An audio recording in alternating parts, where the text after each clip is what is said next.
Hi, Karen here, and welcome to another in the series of A Canadian Lives in Wales. I'm going to talk about the top 5 quirky, funny, and weird things about living in Wales. So I suppose the most obvious weird thing about Wales has to be the Welsh language.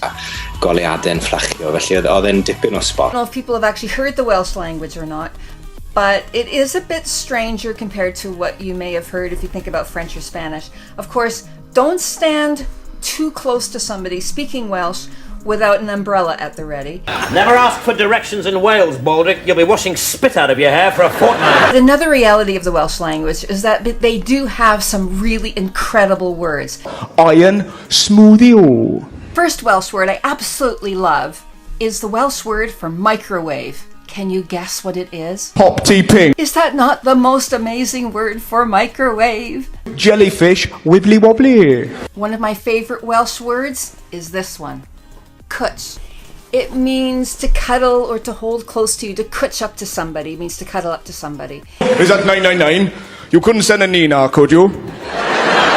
One of the funniest things that the Welsh do as well is to give nicknames to people based on what their job is. So the fellow that installed our bathroom for us and worked on our boiler a bit, his name was John the Gas. The chap that taught my children piano for a while, he was Ian Piano. And I remember once I went to some friends of mine. I said, can anybody recommend a small appliance fellow?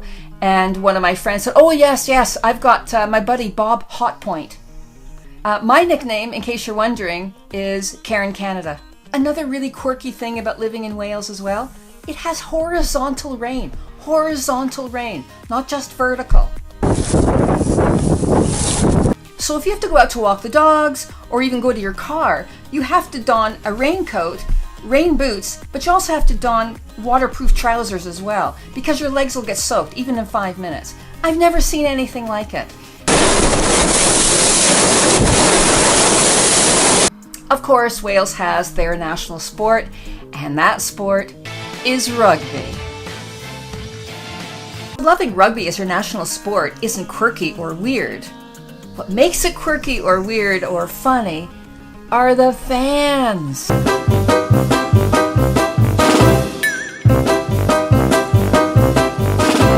The biggest rugby championship that is very near and dear to the Welsh is the Six Nations. And I think it's every other year is the Six Nations. The Six Nations are Wales, Scotland, Ireland, England, France, and Italy. Who knew that they were a rugby nation? Irish, English, Welsh, Scottish, French, and Italian. Who do you think are the best? French. I think they stuck Italy in there so all of the British people and the French people get to win at least one game. Sorry, Italy. I suppose Canada has its hockey fans as well that are a bit funny.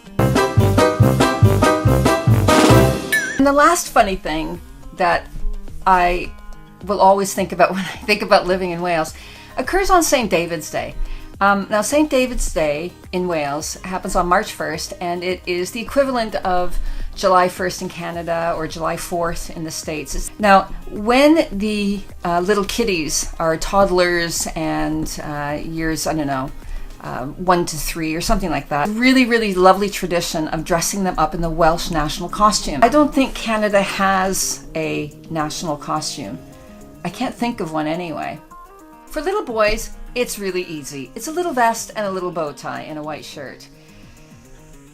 For little girls, it's something quite different. There's about 100 different moving parts to it, and I discovered it takes an engineering degree to figure out how you can possibly assemble these 100 little bits and pieces on a little girl so that they won't fall off after about 10 minutes. I always still love on March 1st, if I can, watch the little kids go into school with their national costumes on. It's so cute. And to go into grocery stores and see them, there's nothing as cute as that. Really, really cute. As I say, I really should think about what would the Canadian national costume be.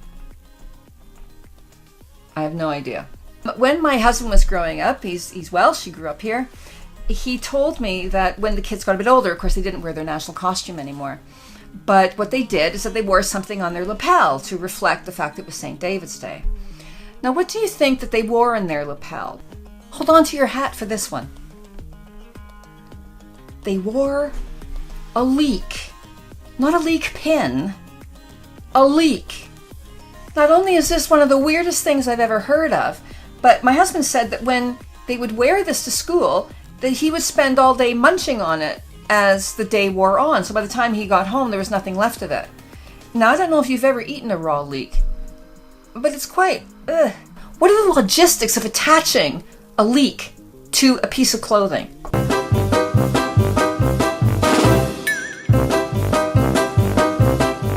You never have too many clamps.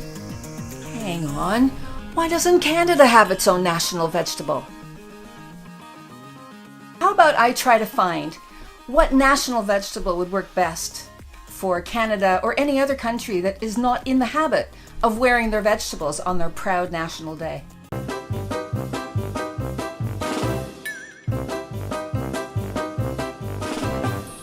Okay, I have found it. This is my favorite national vegetable. It's just so great. Yeah. That I could eat all day. So thank you for joining me on this little journey of the 5 quirky things about living in Wales. Oh my God, choking on a carrot. It's gonna be okay, no matter come what may. I'm gonna set things straight. Tomorrow, I let my worries fade, let them sweep away. There'll be another day tomorrow. I keep repeating the same